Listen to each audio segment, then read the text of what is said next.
Hey everyone, this is my rebuttal for debate number 4. Should countries give up national sovereignty for the sake of international humanitarian law?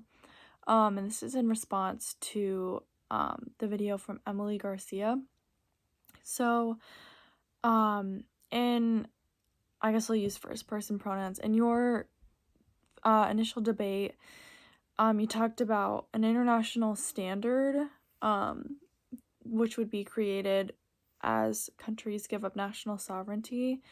Um, and that to me sounds very similar to an international ruling body, um, which technically is not permissible under the United Nations or any other international organization with judicial powers.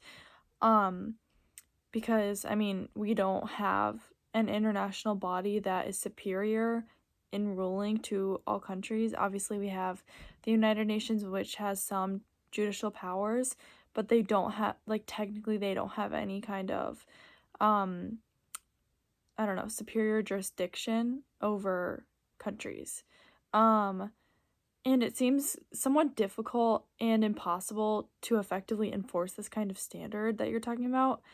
Um, And honestly, I just think it isn't realistic in this context because of different government structures, different economies, and other distinguishing factors that separate conditions between all the countries in the world and in the United Nations. Um, and also, international standards already do exist to this point. For example, the Universal Declaration of Human Rights from the United Nations. I mean, that standard already exists with all the, um, I'll just use standards again, for all the standards that they want to be met to preserve human rights in countries. Um, so it already exists. However, historically, the United Nations and other international judiciaries haven't been um, extremely successful in enforcing these standards, beyond just like encouragement, which is kind of like the theme for the United Nations and similar organizations. Um, Obviously, because their enforcement powers are very limited. The standard exists, but it just hasn't, like, a standard existing doesn't really on its own encourage countries to follow them, I guess, without other factors. And then also you talked about giving up sovereignty for the sake of humanitarian law would insulate states from corruption and from authoritarian powers. However, I would argue the opposite.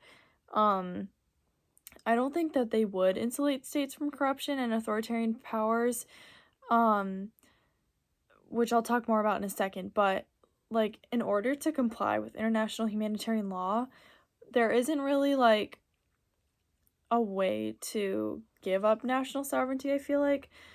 Like, you kind of do in that you look at the Human Rights Declaration and ICJ precedents and stuff that we call humanitarian law and other agreements like um oh my gosh, Geneva and other stuff like that. Um so countries will look at that when creating legislature, and then they'll like follow those standards in the laws that they make and then in the policy the decisions they make, and that's pretty much all you can do to comply with international humanitarian law. And it's kind of up to the states to do that. And because international judiciaries don't have enforcement powers to provide checks and balances for these countries, they pretty much rely on politics to enforce anything or encourage anything.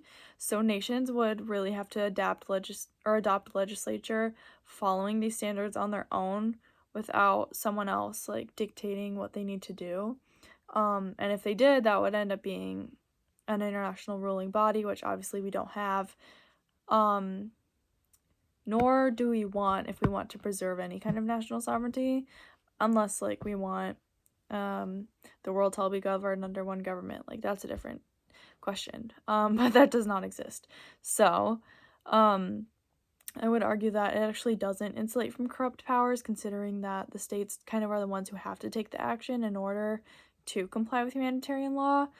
And just like adopting legislature based on these standards on its own isn't going to insulate anything from that.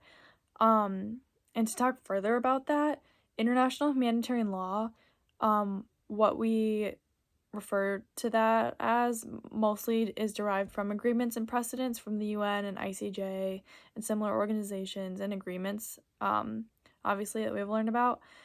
And specifically, the UN and similar organizations to that provide an unfair advantage to larger and more powerful nations. Not so much the regional organizations, but specifically like the whole international organizations. Typically provide an unfair advantage to larger and more powerful nations, because they rely so heavily on politics, to enforce anything. So surrendering national sovereignty to these organizations, I believe, would just fuel the power vacuum and would leave smaller nations more vulnerable to abuse from larger powers.